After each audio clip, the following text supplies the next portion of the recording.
jug'lanma bilim bilan yangi bilimning munosabati. Hamda odam bir umrda nurg'un bilimlarni o'rgandi. Buning ichida ko'ni bilimlar bo'ladi, kichik vaqtimizda o'rgangan bilimlar bo'ladi. Keyin yangi davrning ehtiyojiga asosan o'rganadigan yana bir turkum bilimlar bo'ladi. Anda müşahede tanlash masalasi var. Özümüzün kasbi masalasi var. Davrning ehtiyoji masalasi var. Bir yangilik masalasi var. Muşunun içinde adam ba'zida qaymoqadi. Şunun bilan ko'ni bilim bilan yangi bilimning o'rtasidagi müşahede munosabat qanday bo'lishi kerak? Bugun mavzumning ta'siratini so'zlab berayim. Biz nurg'un ko'ni bilimlar, amaliyotda yosh vaqtimizda o'rgangan bilimlar. Bara-bara davrning o'tishi bilan yangi bilim, yangi davr bizning yangi bilimni kutadi. Yangi bilimni o'rganishimiz kerak. Endi bu vaqtda ko'ni bilim qanday bo'ladi? Yoki bizning kichik vaqtimizda o'rgangan bilimlar qanday bo'ladi?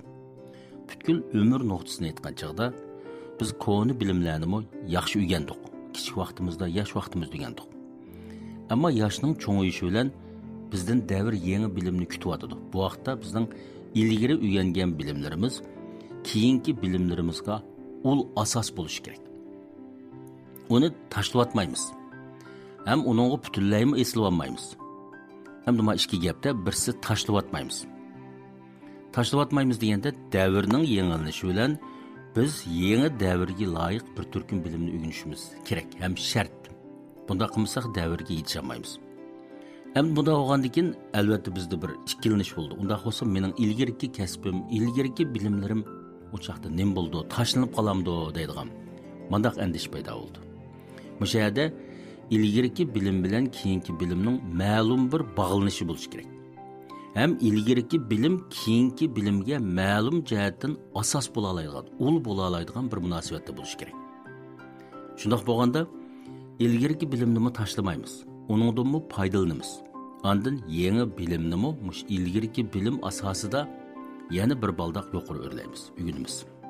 Doktor To'lqin Qodir muallimning yillik korxonchilar klubini tushunmoqchi bo'lsangiz, tuvandagi undidor bilan aloqalashing. Hamda bu yangi bilim masalasi.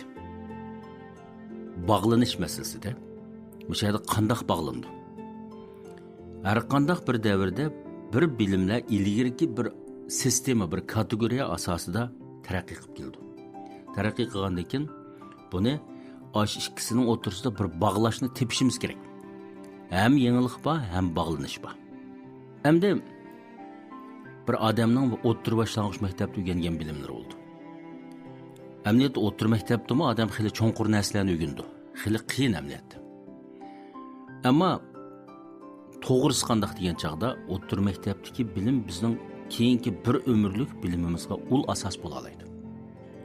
Hem onu tashlayotmaymiz, hem onu maxsus deb o'tamaymiz. Hozir hech kim men o'rta maktabda mandaq bilim o'rgangan deb uningdan faxrlanib o'tamaydi. Bu bir ul asas. Har qanday bir normal puhra uchun 9 yillik deymiz, 11-12 yillik majburiyat ma'rifining talabi bo'yicha bir aqalli, bir normal puhraning hammasi egallash tegishli bilimlar. Uning keyindan biz to'liq kurs BNK o'qidik.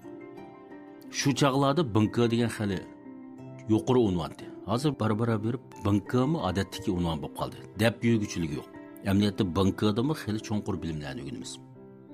Keyin aspirantlikda o'qidim, doktorlik o'qidim. Hozir doktorlikni bitirgilimi 10 yil bo'ldi. Demak, men hozir doktor degan gapni o'zim ancha deb ketmayman. Bu kamtarlik qilganim emas, chunki o doktorlikdagi bilimim mening 10 yil burunqi bilimim. Demek doktorlukta o'rgangan bilimmi hozir deb ketgidek bir bilim emas. Hozir doktormi nihoyatda jiq.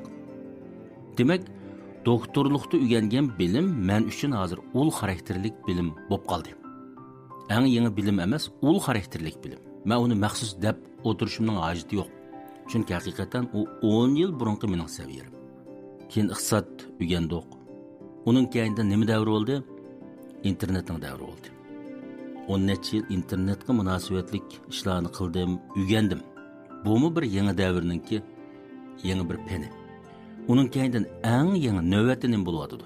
Bu AI, rangungchining, sun'iy idrokning texnikasi buningdan keyingi yarim asr bo'lamdi yoki bir asr bo'lamdi. Buningdan keyingi xili necha 10 yillik dunyoning yangi yuzlanishi.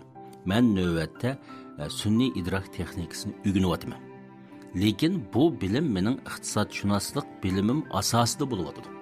Ya'ni eng dastlabki 80 yillarda biz o'rgangan til adabiyot bilimi, keyingi iqtisodshunoslik, keyingi internet, navbatdagi mushu idrok texnikasi, Rangongchining mushlarning hammasi bir yuqoriga qarab ketyaptimizda, mush davrning ehtiyoji bilan. Uning oldidagi bilimlar u ul bilimlarga, asos bilimlarga aylanib ketdi. Ji Bongong deydigan gap bor. Ji Bongong degan gap u eng yuqori bilim emas, u bir ul asos. Mush odamda bo'lishga tegishlik deb yurishning hojati yo'q bir asos bilim. Hozir menda bu iqtisodshunoslik degan gap bir ul bilimga aylanib ketdi. Hamda hozir internetmi bir ul bilimga aylanib ketdi. Maxulyaman suvi degan gap bor. İnternet tafakkuri degan gap. Hozir internet tafakkuri degan gap kon uqum. Hozirgi eng yangi uqum nima desa, Rangongchining idrok texnikasini tushundi desa, endi mushu bir 2 yildagi yangi odamga deb qaraymiz.